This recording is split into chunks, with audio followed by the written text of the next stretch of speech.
Salut et bienvenue sur le Squigord. Aujourd'hui on se retrouve pour parler du tout dernier Battle Scroll sorti pour Age of Sigmar, donc le Battle Scroll Zion. Alors généralement, lorsque Games Workshop fait une update pour Age of Sigmar, il fait plusieurs modifications quand il s'agit d'une FAQ ou d'un errata. Il lui arrive parfois de changer des coups en points, parfois de répondre à des questions concernant des règles qui pourraient être abusées en tournoi, et donc créer un peu des situations injustes, ou alors il peut tout simplement changer le profil des unités pour les équilibrer. Aujourd'hui, le Battle Scroll qu'on va voir, il est très différent de ce qu'on voit d'habitude. Il est plus court, mais surtout il propose des mécaniques inédites en termes d'équilibrage. C'est-à-dire que cette fois-ci, l'équilibrage qui est fait sur les unités qui sont considérées comme top méta a été fait de manière indirecte. On ne va pas avoir de modification de coups en point, pas de nouveau War Scroll, pas de changement de règles. Ici, c'est l'inclusion d'une toute nouvelle mécanique qui va servir à équilibrer le jeu. Et donc, dans cette vidéo, on va voir déjà comment ça fonctionne, ce que ça implique, mais aussi pourquoi moi personnellement j'aime beaucoup cette nouvelle mécanique. Alors voilà, ça c'est le document qui était sorti lundi qui concerne l'équilibrage du jeu compétitif sur Age of Sigmar. Alors évidemment, comme d'habitude, je vous propose le document en anglais car je préfère analyser les règles du jeu en version originale, mais ne vous inquiétez pas, je vais tout expliquer en français afin que vous puissiez suivre, même si vous ne comprenez pas forcément l'anglais. Donc la première chose qu'on voit dans ce document, c'est l'apparition de la nouvelle mécanique concernant les cibles primaires. Il y a maintenant une liste de cibles primaires dans le jeu. Et ces cibles primaires, lorsqu'elles sont tuées, elles valent des points, avec une petite nuance. Cela dit, si une cible primaire tue une autre cible primaire, vous ne marquez pas les points en question.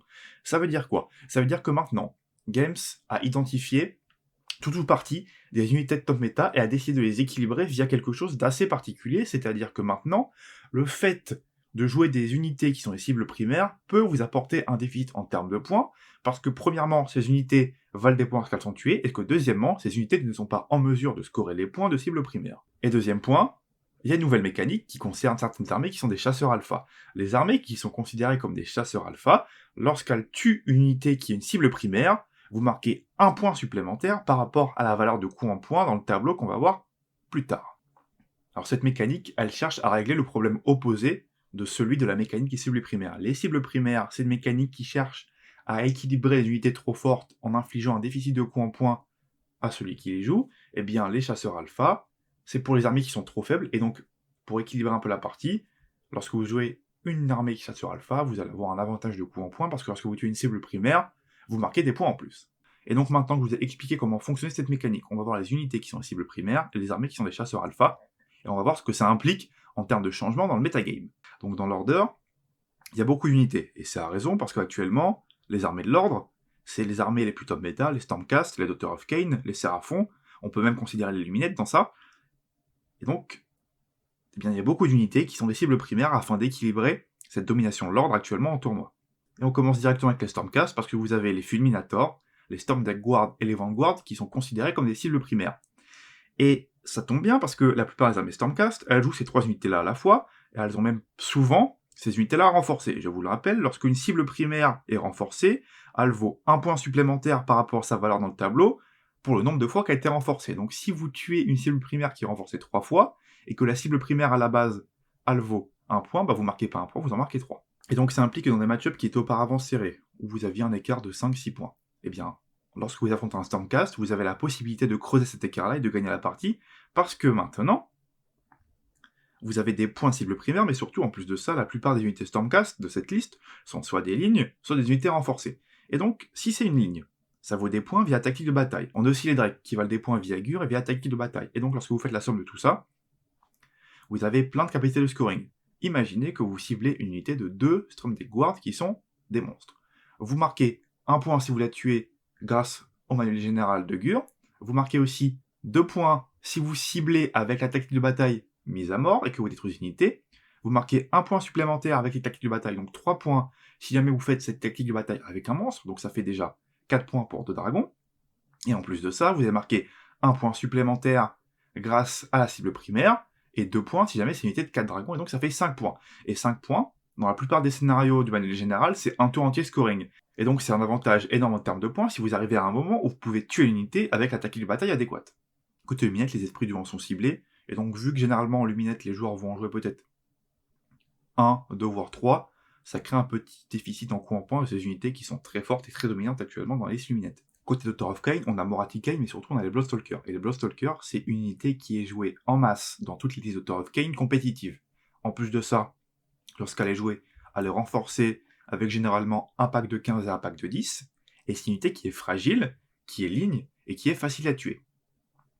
Donc ça veut dire que maintenant, un joueur d'Author of Khaine, qui ne joue que des Bloodsstalkers, il s'expose à un grand handicap en termes de coups en points, car il est très facile de venir tuer 15 Bloodsstalkers, donc de marquer 3 points, et d'utiliser attaque de bataille rang brisé pour marquer 2 ou 3 points supplémentaires, et donc pour marquer 6 points. Et comme on l'a vu, 6 points, dans la plupart des scénarios, c'est un tour anti-scoring, ce qui est un grand avantage pour un adversaire qui est capable de marquer 6 points de cible primaire, et ensuite de marquer derrière le scénario, et donc de marquer peut-être 3, 4 ou 5 points, et donc de mettre 11 points dans un même tour, et de creuser l'écart en termes de scoring. Pour finir le tableau des listes primaires de l'ordre, même chose pour les Séraphons.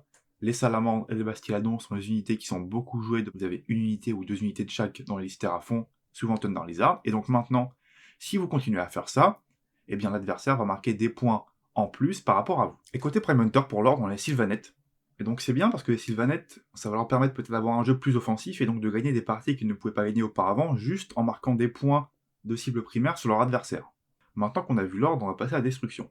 On a vu un peu avec l'ordre, les unités ciblées dans ce tableau, c'est les unités top méta. Donc c'est les listes qui sont en ce moment beaucoup jouées en tournoi, et ils cherchent à encourager la diversité en faisant que jouer des unités cibles primaires en masse dans une liste peut vous infliger un grand déficit de coups en points par rapport à votre adversaire. Je pense que le tableau qui illustre plus cette volonté de casser certaines listes top méta sans changer les profils et les coups en points, c'est le tableau de cible primaire de la destruction. Parce qu'on a premièrement la Mokrocha, donc ça va calmer les listes double et triple Mokrocha qu'on peut voir dans Iron Jaws, mais surtout, les autres unités qui composent ce tableau, ce sont les méga garantes de Sons of Behemoth. Et Sons of Behemoth, aujourd'hui, c'est une armée qui fonctionne parce que vous êtes capable, au début de la partie, de marquer beaucoup de points, et qu'ensuite l'adversaire, même si au fur et à mesure de la partie, il va tuer vos géants, vous avez marqué tellement de points au début qu'il est difficile de revenir, et donc c'est comme ça que vous gagnez la partie.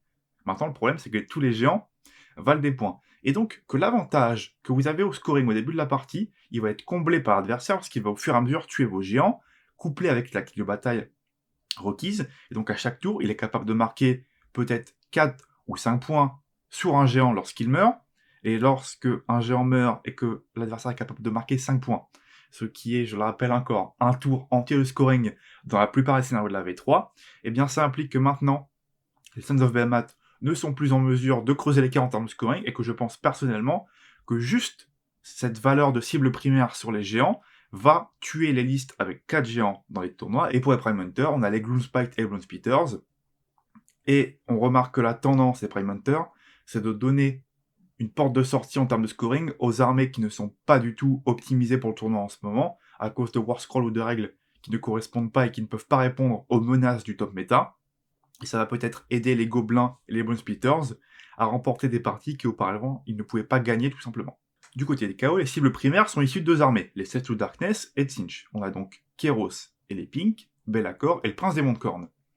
Ce sont des unités qui sont jouées dans la plupart des armées du chaos qui peuvent les prendre, que ce soit Tzeentch ou même Nurgle ou Slaanesh, qui prennent Be'lakor, le Prince des Monts, parfois même Kéros. Et donc c'est un véritable nerf pour les listes Légions du Premier Prince actuels qui vont embarquer 3 voire 4 de ces unités, qui vont donc maintenant avoir un handicap de scoring lorsqu'elles vont décider de prendre actuellement le build top méta, et donc le fait que ces unités soient touchées, que ce soit en Légion du Premier Prince, en Stormcast, en Séraphon, en Géant, eh bien ça va vous forcer à la réflexion, parce que maintenant vous avez un choix à faire. Est-ce que vous prenez des unités qui valent des points, mais qui sont plus fortes et plus optimisées en termes de profil, ou bien est-ce que vous allez en prendre quelques-unes, mais pas que ça dans votre liste, pour avoir un handicap qui est pas trop grand, et donc qui est justifié par la puissance de ces unités, et de l'autre côté de prendre d'autres unités qui sont moins fortes à la base, mais qui sont en mesure de marquer les points de cible primaire de la liste d'en face, et qui surtout n'en valent pas en termes de scoring. Et du côté Prime Hunter pour le KO, on a Slaanesh et Skaven, qui sont 2 armées faibles en ce moment en tournoi, et ça va sûrement les aider à remonter la pente, surtout Skaven, qui est une armée qui a plein de défauts, mais qui a une létalité assez importante pour peut-être tirer son épingle du jeu au niveau du scoring en allant tuer une à une les cibles primaires de la liste d'en face. Et là on arrive en Death, et en Death, il n'y a pas de cible primaire. Ça veut dire quoi? Ça veut dire qu'aujourd'hui l'éditeur considère qu'il n'y a aucune unité qui est top méta ou surabusée en Death, et donc que aucune unité d'aucune faction de la Death ne mérite aujourd'hui d'avoir un déficit de coups en points par rapport à son efficacité sur le champ de bataille. Et du côté Prime Hunter, on a les Nighttones et les Ossiarchs, donc pour les Nighttones c'est normal, ça fait des années qu'on les voit plus en tournoi, c'est une armée qui est très compliquée à jouer en ce moment parce qu'elle est vraiment pas forte. Et ensuite on a les Ossiarchs. Les Ossiarchs, moi personnellement, c'est pas une armée que je considère comme étant faible, c'est une armée que je considère comme étant moyenne, surtout depuis le rééquilibrage de coup en point et le spell en White Dwarf, qui est une armée vraiment très intéressante, avec Katakros et toutes les capacités que vous avez avec les actions héroïques pour vraiment avancer votre plan de jeu.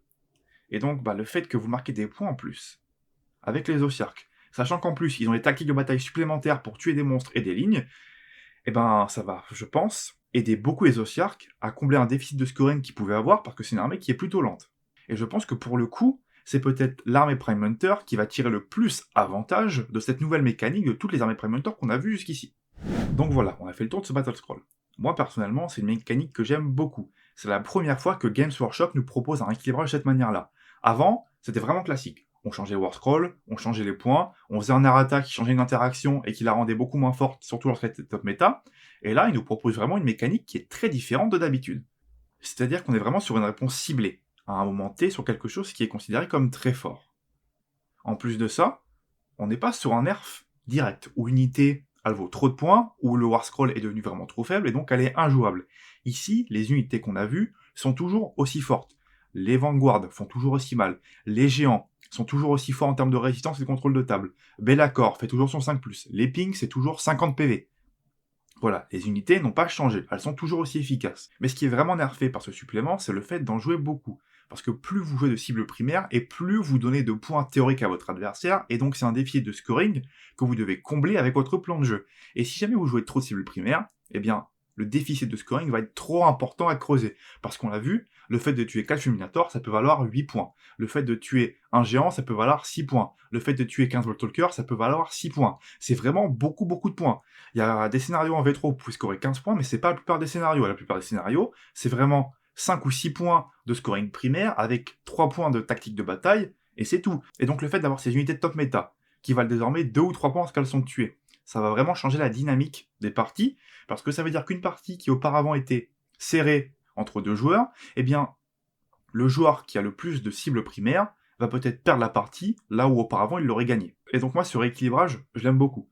Parce que c'est indirect et que ça force à la réflexion sans tuer de manière systématique les unités qui étaient trop fortes pour les remplacer par d'autres. On peut déplorer l'absence de certaines armées comme les Flesh Eaters ou les Cruel Boss qui auraient bien bénéficié de ce genre de mécanique de scoring en plus. Et si making de cible primaire, je pense que c'est vraiment une bonne réponse aux unités top méta. J'ai une petite réserve pour la mécanique de chasseur, parce que les armées faibles actuellement, je ne suis pas sûr que leur donner un point en plus lorsqu'elles vont tuer les cibles primaires soit suffisant pour faire en sorte qu'elles soient représentées en tournoi. Parce que lorsque vous perdez avec une armée considérée comme faible, contre une armée considérée top méta, vous perdez pas à 5 points près, à 10 points près. La plupart du temps, lorsque vous perdez la partie, vous la perdez de manière assez importante. Vous allez prendre 20, 25, 30 points d'écart. Et j'ai bien peur que donc cette réponse soit insuffisante pour aider les armées faibles à revenir sur le devant de la scène.